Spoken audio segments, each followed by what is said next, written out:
Сәлем достар, каналыма қош келдіңіздер. Бүгін сіздермен үлпілдеп пісетін хит Рафаэлло бауырсақтарын пісіретін боламыз.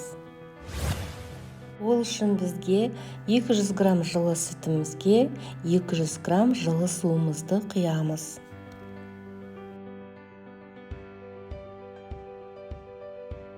50 грамм қант, 10-11 грамм ашытқымызды қосып, 10 минутқа апара қоямыз.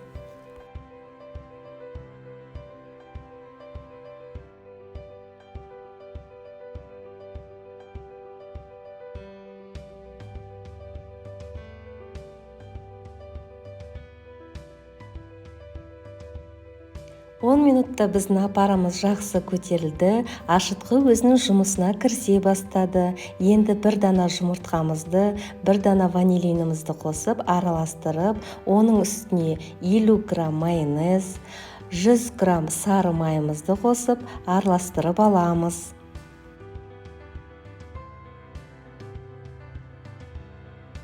Енді осы сұйық массамыздың үстіне алдын ала илеуіштен өткізілген ұнымызды қосамыз. Ескере кететін жағдай, дозымызды ұннан кейін бірақ қосасыздар, сол кезде ашытқымыз жақсы көтерілетін болады. Хит болған Рафаэлло бауырсақтарының бірінші құпиясы ол қол миксердің арнайы қамырға арналған насадкасымен қолданамыз. Видеоға мұқият қарасаңыздар, ұнды бірақ қоспадым. Біртіндеп қоса отырып, жұмсақ қамыр шығарамыз.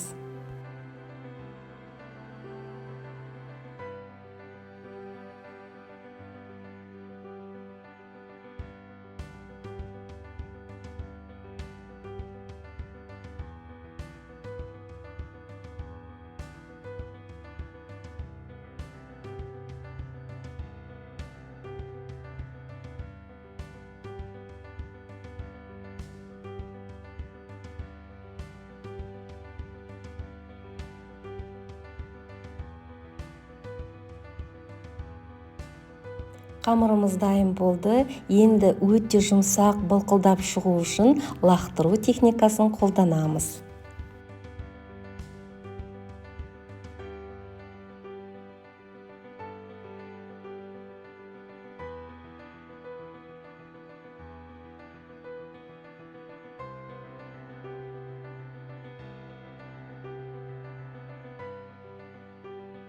Лақтыру техникасынан кейін біздің қамырымыз қолға жабыспайтын болып шығады. Енді жарты сағатқа жылы жерге қоямыз.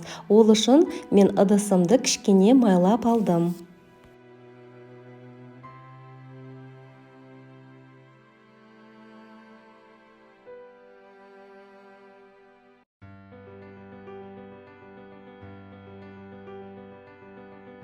Біздің қамырымыз 40 минутта екінші рет көтеріліп тұр.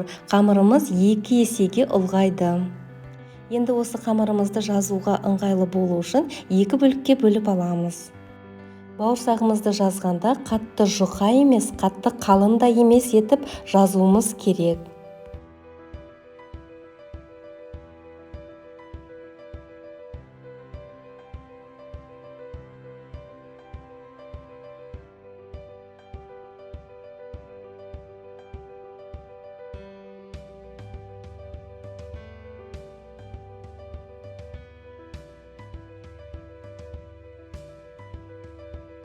Бауырсақтарымыздың бетін жауып, тағы да 20 минутқа көтерілуге қоямыз. Табамызға май құйып қыздырып алғаннан кейін пешімізді орташа режимге қойып, бауырсақтарымызды екі жағынан қызартып пісіріп аламыз.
Осымен біздің бауырсақтарымыз дайын, астарыңыз дәмді болсын.